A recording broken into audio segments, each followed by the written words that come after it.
Hello guys, good morning. Bagyo ngayon sa Japan guys, araw Sabado. Kaya wala kang makita ang mga tao sa tabing kalsada. Sobrang lakas ng ulan guys. Sobrang lakas dito ngayon sa Japan. Kikita mo ang sasakyan, kunti lang rin. Wala talagang tao makikita kahit isa, dahil sa siguro takot lumabas dahil may bagyo.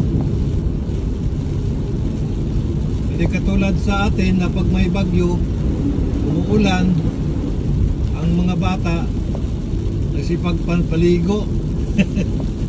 Di ba guys? Naliligo ang mga bata dahil minsan lang makapaligo. Kawawa naman tayo, di ba? Eh dito sa Japan, pag bagyo, safe talaga. Walang sino man na magpalabasin nga may bagyo, lalo na sa mga kabataan. Sana guys, ganun din sa atin, di ba? Huwag nating pabayaan yung mga anak ninyo na pag may bagyo,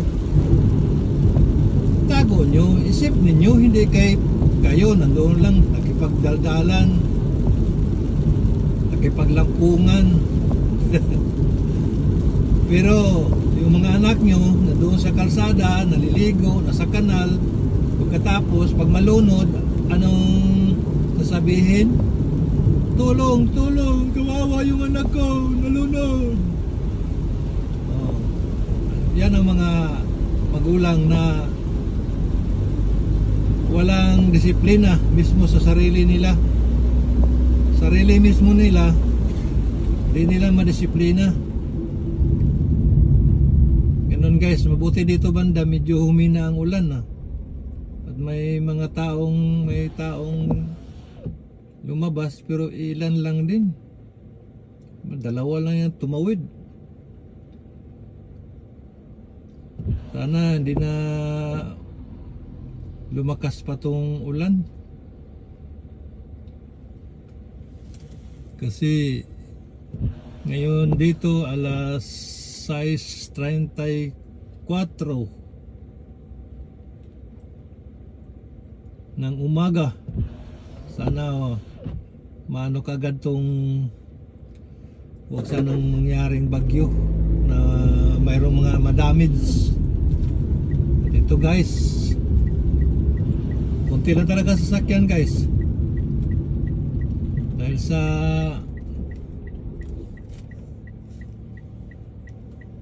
ayan, wala talaga, wala tao. Ganon ka safety talaga dito ang inuuna sa Japan guys. Sobrang tahimik, walang tao.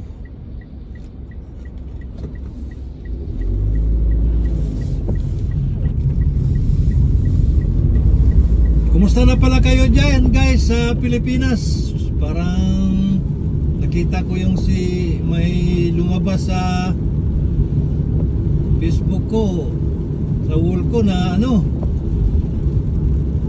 parang nagkagirian ang attorney ni Kibuloy at si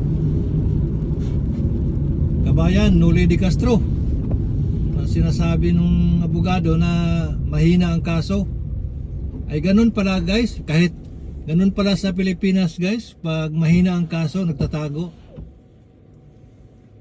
Yan pala ang dyan, pag mahina ang kaso mo, magtago ka. Kahit patayin ka, tago lang. Tagal na siya nagtatago guys, di ba? Ang init-init dyan sa ilalim ng lupa. Kahit pa mag-aircon siya dyan, kakapagod kaya. Siguro ngayon, noon mataba pa yon, pero ang mukha siguro ngayon baka para na siya si Palito. Tingnan natin guys, paglabas niya galing dyan sa ilalim ng lupa, kung ganun parang hitsura niya, dili siya maging si Palito. Sa bagay, marami daw pagkain na nakahanda na doon, ilagay sa ilalim. Eh mabuti kung isang araw lang. Ang haba ng pagkabantay ng mga pulis dyan. Binabantayan talaga siya sa labas at sa loob. Hindi siya makalabas. Ako yun ang mahirap dyan. Kaya guys, isang aral to sa atin guys sa Pilipinas, na hindi talaga tayo dapat kumpiyansa kahit may pira ka. Ang pira mo hindi yan ang makapag sa iyo na hindi ka makulong. Kasi ang batas guys, walang pera dyan. Lalo na kung ang presidente guys hindi mabili. Yun, pag di mabili, hindi pro kasamaan ang presidente, walang pag-asa yung mga ganyan na mga masamang tao. Kaya iwasan natin guys gumawa ng kasamaan, lalo na sa ating kapwa tao.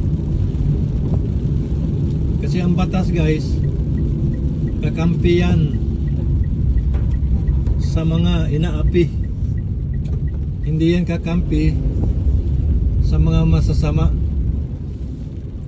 Kaya ngayon yung pira, kahit anong daming pira, ang dami mong supporters na mga big time, nagtatago rin, ayaw rin lumabas, ayaw magpakita. Diyan mo makikita na sino lang sumuporta kay Kibuloy ngayon.